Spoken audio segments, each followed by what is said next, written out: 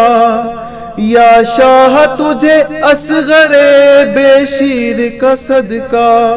ہوں بندہ گناہ گار علمدار مدد کر، یا حضرت عباس علمدار مدد کر، لخت جگر حیدر کرار مدد کر، بگڑی ہوئی مولا میری تقدیر بنا دے، حسنین کے صدقے میں مجھے غم سے چھڑا دے، قسمت کے میرے مالک و مختار مدد کر، یا حضرت عباس علمدار مدد کر، لخت جگر حیدر کرار مدد کر، دنیا میں کوئی مثل نہیں تیری وفا کی، جا تو نے محمد کے نواسے پہ فدا کی، میں ایک نظر کا ہوں طلبگار مدد کر، یا حضرت عباس علمدار مدد کر، لخت جگر حیدر کرار مدد کر، اے شاہ قسم تجھ کو ہے شبیر کے سر کی، بندے کو طلب ہے تو فقط تیری نظر کی، مر جائے نہ یوں طالب دیدار مدد کر، یا حضرت عباس علمدار مدد کر، لخت جگر حیدر کرار مدد کر۔ جزاک اللہ، بہت بہت شکریہ۔ بہرحال زحمت کی آپ نے، اور جیسا کہ بہرحال یہ بیماریاں چل رہی ہیں اس وقت، یہ کرونا کی بیماری، اس کی مناسبت سے بہت عمدہ رہا۔ بہرحال ایک توسل ہو گیا، مولا عباس سے توسل ہو گیا ہے، الحمدللہ، شکر خدا کا، اور بہت شکر گزار ہوں میں اپنی طرف سے بھی اور ناظرین کی طرف سے بھی۔ حضرات، بہرحال دعا یہی ہے اہل بیت اطہار سے، چاردہ معصومین سے، پروردگار سے، پالنے والے یہ بیماری جو اس وقت پوری دنیا میں پھیلی ہوئی ہے، اس بیماری کو ختم کر دے۔ پروردگار پالنے والے، تجھے واسطہ دیتے ہیں امام رضا رؤوف کا، تجھے واسطہ دیتے ہیں تمام ائمہ معصومین کا، اے پروردگار جو مریض اور بیمار ہیں، گھروں میں ہیں، ہاسپٹلوں میں ہیں، جہاں کہیں بھی ہیں، خدا ان سب کو جلد از جلد صحت یاب کر دے۔ پروردگار پالنے والے جو بے اولاد ہیں انہیں صاحب اولاد کر دے، جنہیں اولاد دی انہیں نیک و صالح بنا دے۔ پروردگار پالنے والے جو اپنے بچے اور بچیوں کی شادی بیاہ رشتوں کے لیے پریشان، انہیں برابر کے رشتے عنایت کر دے۔ خدایا ہم سب کے مرحومین، آپ سب کے تمام مرحومین ہیں، ان سب کو غریق رحمت کر دے، ان کے درجات کو بلند سے بلندتر کر دے۔ پروردگار پالنے والے، تو سے التجا کرتے معبود، ہم سب کے جتنے کبیرہ و صغیرہ ہیں انہیں معاف کر دے۔ خدایا تجھے واسطہ دیتے ہیں تیرے اہل بیت کا، ہمارے منجی بشریت، منجی دو عالم، امام زمانہ کا ظہور کر دے۔ مولا کا ظہور ہم سب کے لیے باعث عافیت و رحمت قرار دے۔ خدایا دعاؤں میں جو دعا ہے معبود، جس طرح تو نے تمام مزارات پر ہم سب کو گنبد و بارگاہ دیکھنا نصیب کیا ہے، پروردگار اسی طرح سے ہم سب کو جنت البقیع پہ بھی سایہ دیکھنا نصیب کر دے۔ چلیں حاضرین، بہرحال آپ سب سے اجازت چاہتے ہیں، انشاءاللہ پھر کسی وقت کسی پروگرام میں آپ سب سے ملاقات ہوگی، تب تک کے لیے اجازت، والسلام علیکم ورحمۃ اللہ وبرکاتہ۔